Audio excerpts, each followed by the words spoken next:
अगमय पारी। सारद के शीतला माँ तोर महिमा है अगम अपारे। तोर मेरे जन हर जैसे मांगे, तोर मेरे जन हर जैसे मांगे उसने दिए माँ। सारद के शीतला माँ तोर महिमा है अगमय पारी। सारद के शीतला माँ तोर महिमा है अगम अपारे।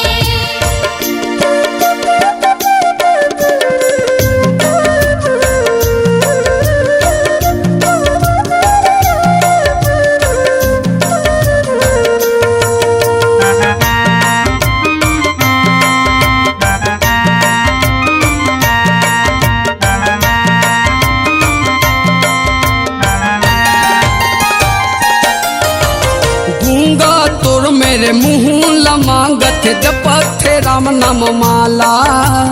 जपत थे राम नाम माला भवानी, जपत थे राम नाम माला। थोड़ी ही तोर मेरे काया लमांगे तन के गढ़े साला।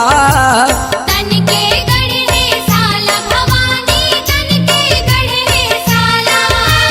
गाहूँ कैसे तोर महिमाला,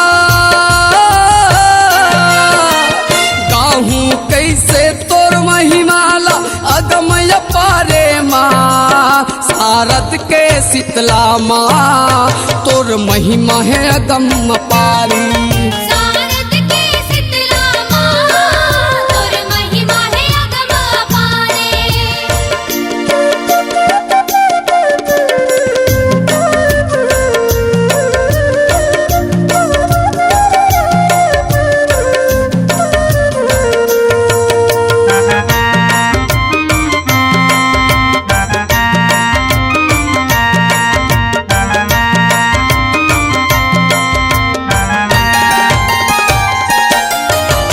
भैरा तोर मेरे कान लमांगत सुनत तोर कथाला। सुना थे तोर कथाला भवानी, सुना थे तोर कथाला। बांझे तोर मेरे माया लमांगत बगरावे तोर प्रथाला। बगरावे तोर व्यथाला भवानी, बगरावे तोर व्यथाला।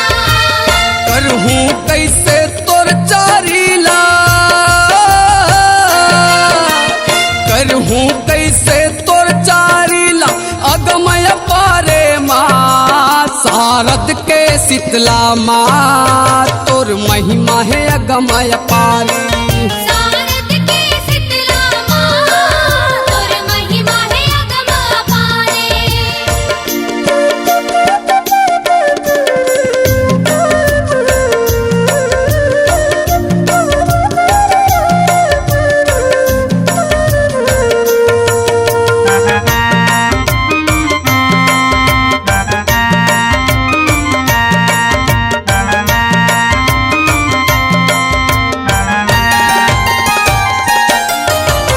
राजा तोर मेरे राज लमांगत चलावे राज धर्मला।